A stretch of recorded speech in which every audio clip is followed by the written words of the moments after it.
Assalamu alaikum wa rahmatullahi wa barakatuh. Dear students, today we are going to complete the classification of the antihypertensive drugs.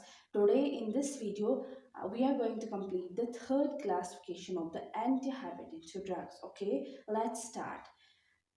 जो इससे पहले lectures हैं उनमें हमने diuretics जो है first classification of antihypertensive drugs को कंप्लीट किया है, उसका मैकेनिज्म ऑफ एक्शन, उसके थेरापेटिक यूजेस और उसके एडवर्स इफेक्ट्स. ओके, और सिंपैथोलाइटिक्स और सिंपैथेटिक इनहिबिटर्स जिन्हें हम कहते हैं उनका भी हमने mechanism of action, therapeutic uses and adverse effects को कंप्लीट किया है. ओके, इस वीडियो में हम vasodilators, that is the third classification of the antihypertensive drugs. Okay, so let's start.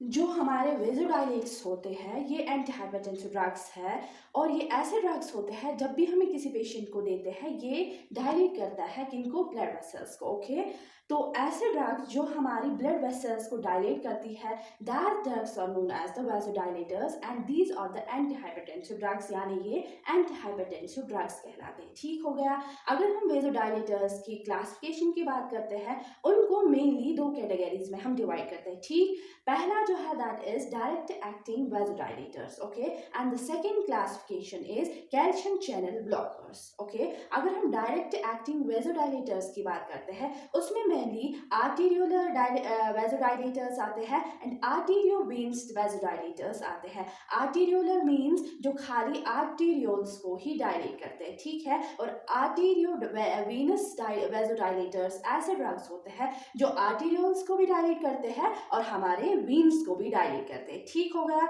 अगर हम आर्टीरियोलर वेजोडाइलेटर्स की बात करते हैं उनमें जो एग्जाम्पल्स हैं mainly that is hydralazine, minoxidil and diazoxide. ये तीन आपको मेनली याद रखना है. ठीक है, रिपीट करती हूँ, hydralazine, minoxidil and diazoxide. These are the three main examples of the arteriolar vasodilators. Okay, यहाँ तक ठीक हो गया, समझ में आया. आगे बढ़ते हैं. उसके बाद हम आर्टीरियोवीनस की बात करते हैं, यानी ऐसे वेजोडाइलेटर जो हमारी आर्टीरियोल्स को भी डायलेट करते हैं और हमारी वीन्स को भी डायलेट करती है. उसमें मेनली जो एग्जांपल है that is sodium nitroprusside. Okay, sodium nitroprusside is the example of arteriovenous vasodilator. Okay, यहाँ तक ठीक हो गया.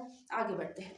जो second main classification of vasodilators है वो है कैल्शियम चैनल ब्लॉकर्स. ठीक हो गया. कैल्शियम चैनल ब्लॉकर्स ऐसे ड्रग्स होते हैं जो हमारी स्मूथ वेस्कुलर मसल्स होती है ना, उनमें ये कैल्शियम चैनल की एंट्री को ब्लॉक करते हैं. ठीक, इसमें मेनली हम दो क्लासिफिकेशंस पढ़ते हैं कैल्शियम चैनल ब्लॉकर्स में. ठीक है, पहला जो है that is dihydropyridines and the second is non डाइहाइड्रोपाइरिडीन्स.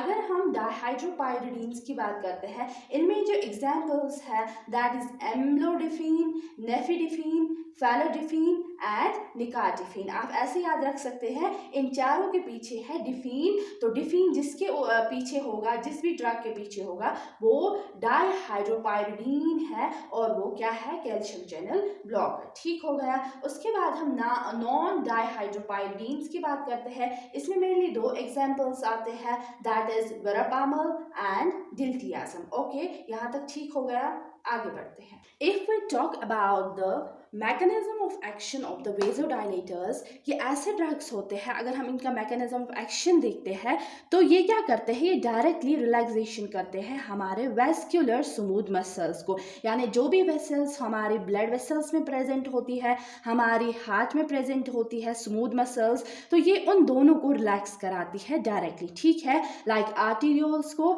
या आर्टीरियोल्स प्लस वीन्स को. ठीक है, या तो ये सिर्फ आर्टीरियोल्स को ही डायलेट कराएंगे या तो आर्टीरियोल्स को भी और वीन्स को भी, दोनों को डायलेट कराएंगे. ठीक हो गया. ये उनकी हम बात करते हैं जो कि डायरेक्टली एक्टिंग वेजोडाइलेटर्स होते हैं, ये उनका मैकेनिज्म ऑफ एक्शन है. अगर हम कैल्शियम चैनल ब्लॉकर्स के मैकेनिज्म ऑफ एक्शन की बात करते हैं, ये क्या करते हैं, डायरेक्टली इनहिबिट करते हैं कैल्शियम की एंट्री को into the vascular smooth muscles. यानी ये ऐसे ड्रग्स होते हैं जो कैसे वर्क करते हैं या कैसे एक्शन दिखाते हैं अपना, बाय ब्लॉकिंग और by inhibiting promoting the entry of calcium into the vascular smooth muscles. Okay, जिसकी वजह से क्या होगा, जब कैल्शियम की एंट्री जो है इनहिबिट होगी, उसकी वजह से वैसोडाइलेशन होगी, यानी हमारी जो ब्लड वेसल्स है वो डायलेट हो जाएंगी, और इससे क्या इफेक्ट आएगा, इससे जो है हाइपरटेंशन ट्रीट होगा और वो नॉर्मल रेंज में आएगा एक पेशेंट का बीपी। ठीक हो गया, यहाँ तक समझ में आया?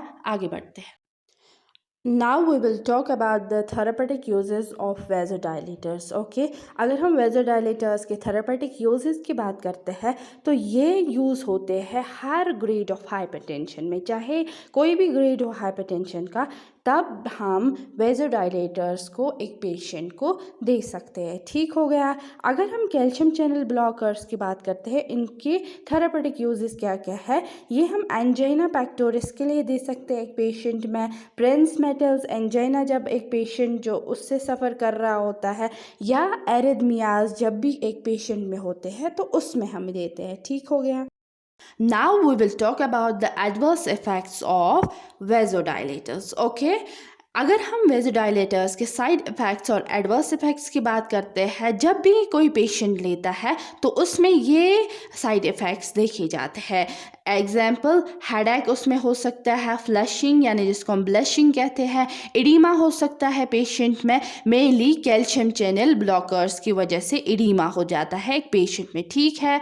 अगर हम रिफ्लेक्स टैकीकार्डिया की बात करते हैं, ये मेनली डायरेक्ट वैसोडाइलेटर्स की वजह से होता है एक पेशेंट में, ये इसका साइड इफ़ेक्ट है। ठीक हो गया। उसके बाद अगर हम वेरापामल एंड डिल्टियाज़म की बात करते हैं, जो कि कैल्शियम चैनल ब्लॉकर्स हैं एंड कौन सी क्लासिफिकेशन से बिलोंग करते हैं, नॉन डाइहाइड्रोपाइरिडीन्स। ये दो ड्रग्स मेनली जो भी पेशेंट लेता है उसमें क्या होता है, मेनली ब्रेडिकार्डिया हो सकता है, हार्ट ब्लॉक हो सकता है, या कॉन्स्टिपेशन हो सकता है उस पेशेंट में। जो भी पेशेंट वेरापामल एंड डिल्टियाज़म जो कि नॉन डाइहाइड्रोपिन ड्रग्स हैं, जो भी ये यूज़ करेगा, जो भी ये लेगा, उसको ये प्रॉब्लम या साइड इफ़ेक्ट्स हो सकते हैं।